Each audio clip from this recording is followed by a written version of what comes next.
സത്യം പറടാ, ഏതാ പെണ്ണ്? അത് എന്റെ വകയിലൊരു അമ്മാവന്റെ മോളാ. വകയിലൊരു അമ്മാവനോ? അതിന് നിന്റെ അമ്മയ്ക്ക് ആങ്ങളമാരില്ലല്ലോ. ഇനി ഉള്ള സത്യം പറയാമല്ലോ. അത് KSRTCയിലെ പുതുതായിട്ട് ചാർജ് എടുത്ത വനിതാ കണ്ടക്ടറാ ഇന്ദു. എടാ, വനിതാ കണ്ടക്ടർ ആണെങ്കിൽ ട്രാൻസ്പോർട്ട് ബസ്സിലല്ലേ കാണേണ്ടത്. അവൾക്ക് നിന്റെ സ്കൂട്ടറിന്റെ പുറകിൽ എന്താ പണി? വിഷ്ണു, എന്റെ പേഴ്സണാലിറ്റിയിലാണോ സ്വഭാവത്തിലാണോ ആ കുട്ടി ആകൃഷ്ടയായതെന്ന് എനിക്കറിയില്ല. നിർലോഭം സ്നേഹം ഇങ്ങോട്ട് കിട്ടുമ്പോ അല്പമെങ്കിലും തിരിച്ച് അങ്ങോട്ട് കൊടുക്കാതിരിക്കുന്നത് പാവമല്ലേ. മാത്രമല്ല, കുഞ്ഞുനാൾ മുതലേ ഉള്ള ഒരു ആഗ്രഹമായിരുന്നു ഒരു വനിതാ കണ്ടക്ടർ വിവാഹം കഴിക്കണമെന്നുള്ളത്. ഒറ്റ അലക്കാൻ പറ്റുന്നുണ്ടല്ലോ. എടാ, ഡ്യൂട്ടി സമയത്താണോ പ്രേമിച്ചുകൊണ്ട് നടക്കുന്നത്? അതും കമ്പനി സ്കൂട്ടറിൽ. പ്രേമത്തിന് സ്വന്തം സ്കൂട്ടറെന്നോ കമ്പനി സ്കൂട്ടറെന്നോ ഉള്ള വ്യത്യാസമില്ലടാ. ദേ, മേലാൽ ഡ്യൂട്ടി സമയത്ത് ആ പെണ്ണിനെ നിന്റെ കൂടെ എങ്ങാനും കണ്ടാൽ അന്ന് തീരും നിന്റെ പണി. ഇതിന്റെ പേരാണ് അസൂയ. ഇംഗ്ലീഷിൽ ജലസി എന്ന് പറയും. നീ ഇപ്പൊ പറഞ്ഞതിന് ഇംഗ്ലീഷിൽ നോൺസെൻസ് എന്ന് പറയും. ഉള്ള സെൻസ് ഒക്കെ മതി എനിക്ക്. കല്യാണം കഴിക്കാൻ പോണ പെണ്ണിന്റെ തലമുടിക്ക് ഇത്ര ഇഞ്ച് നീളം വേണം, കണ്ണിന്റെ കൃഷ്ണമണിക്ക് ഇത്ര മില്ലിമീറ്റർ ഡയമീറ്റർ വേണം, നടക്കുമ്പോ കഴുത്ത് 15 ഡിഗ്രി ചരിഞ്ഞിരിക്കണം, കണ്ടാൽ ആഫ്രിക്കക്കാരെ പോലെ തോന്നണം, പക്ഷെ ചിരിക്കുമ്പോ ചൈനീസ്കാരെ പോലെ ഇരിക്കണം എന്നുള്ള കണ്ടീഷൻസ് ഒന്നും എനിക്കില്ല. എന്റെ പേഴ്സണൽ കാര്യങ്ങളിൽ തലയിട്ടാൽ ഊരാൻ പറ്റാത്ത അവസ്ഥയാണെന്ന് എനിക്കറിയാം. അതെ, ഈ കണ്ടീഷൻസും ഡിമാൻഡ്സും ഒക്കെ പിൻവലിച്ച് നല്ല ഐശ്വര്യമുള്ള ഒരു കുട്ടിയെ കല്യാണം കഴിച്ച് ജീവിക്കാൻ നോക്ക്. എത്ര നാളാ ഞാൻ ഈ ക്യാരറ്റും ബീറ്റ്റൂട്ടും ഒക്കെ അരിഞ്ഞ സത്യം. ചെല്ലു ചെല്ലു.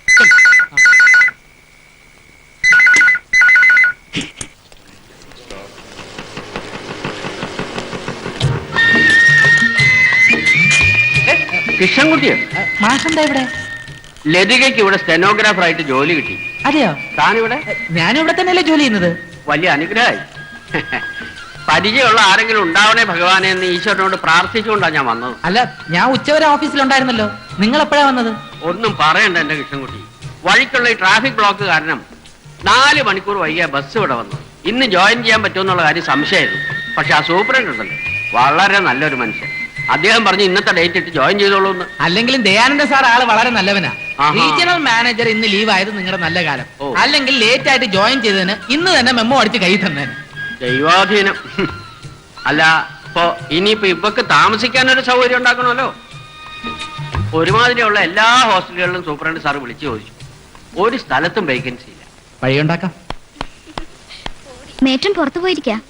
എപ്പോഴാ വരികയെന്ന് അറിയില്ല. മേറ്റൻ വരാതെ റൂമിന്റെ കാര്യം. മേറ്റൻ സൗകര്യം പോലെ വരട്ടെ. തൽക്കാലം ലതികയെ ഇന്ദുവിന്റെ കൂടെ അക്കോമഡേറ്റ് ചെയ്യൂ. മേറ്റൻ വന്നിട്ട് റൂം ശരിയായി കൊടുത്താൽ മതി. റൂം കിട്ടാൻ ലേറ്റ് ആയാലും 1-2 ദിവസം എന്റെ കൂടെ അഡ്ജസ്റ്റ് ചെയ്യാം. ലതികയ്ക്ക് അതില് ബുദ്ധിമുട്ടൊന്നുമില്ലല്ലോ? അയ്യോ, എനിക്ക് ബുദ്ധിമുട്ടൊന്നുമില്ല. ഇവൾ ആദ്യമായിട്ടാ വീട്ടിൽ നിന്ന് മാറി നിൽക്കുന്നത്. മാഷ് ഒന്നും കൊണ്ടും പേടിക്കണ്ട. ലതികയ്ക്ക് ഇവിടെ യാതൊരു പ്രയാസം ഉണ്ടാവില്ല. ഇന്ദു ഉണ്ടല്ലോ. ഈ കുട്ടി കൃഷ്ണൻകുട്ടിയുടെ ആരാന്നാ പറഞ്ഞേ? അത് എന്റെ വകയിലൊരു അമ്മാവന്റെ മകളാ. അതായത് ഇന്ദുവിന്റെ അമ്മാവന്റെ മകനാ വകയില് ഞാൻ. അപ്പോ ഞാൻ ഇനി നിക്കണ്ടല്ലോ. ഇപ്പൊ പുറപ്പെട്ടാൽ സന്ധ്യക്ക് മുമ്പേ വീട്ടിലെത്താം. ഇത് വച്ചോളൂ. മുറിവാടക കൊടുക്കേണ്ടതല്ലേ? അച്ഛൻ ഇറങ്ങട്ടെ? ബസ് സ്റ്റാൻഡ് വരെ ഞാൻ കൂടെ വരാം. ഓ,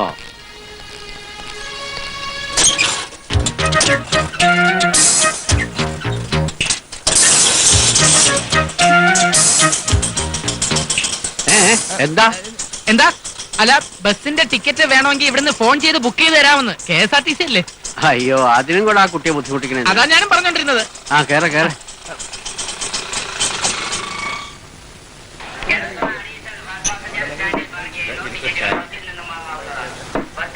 ഈ ജോലി കിട്ടുമെന്ന് അശേഷം പ്രതീക്ഷിച്ചതല്ല.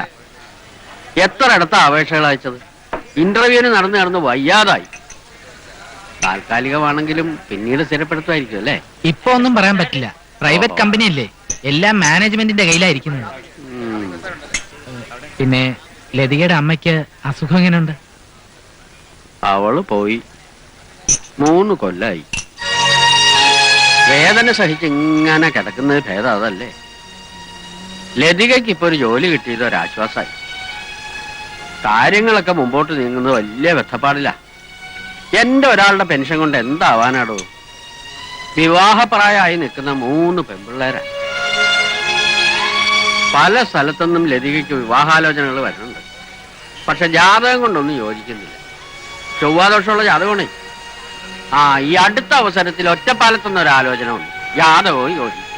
പക്ഷെ അവരുടെ ഡിമാൻഡ് കേട്ടപ്പോഴേ തനിക്കറിയില്ല എന്റെ കാര്യങ്ങളെല്ലാം എവിടെ നിർത്തി കൊടുക്കാനാ. വരുന്നവർക്കൊന്നും പെങ്കൊച്ചിനല്ല വേണ്ടത്.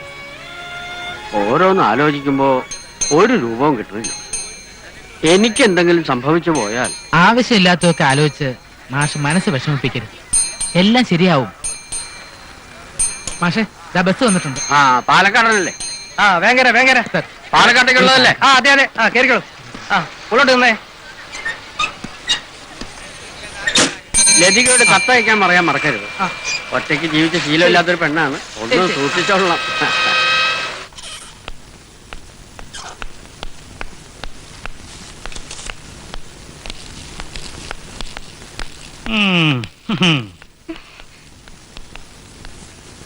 സോറി സർ, ബസ് മാറി കയറിയതുകൊണ്ടാ.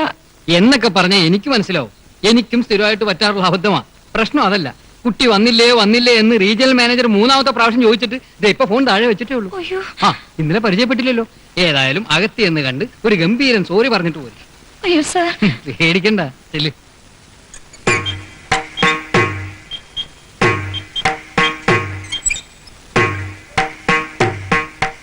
Sir, good morning sir. Morning. ഇന്നലെ സാറ് ലീവായിരുന്നു. അതിന്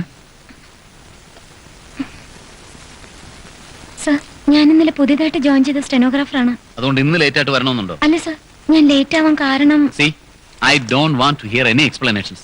Don't repeat this. ശരി സർ.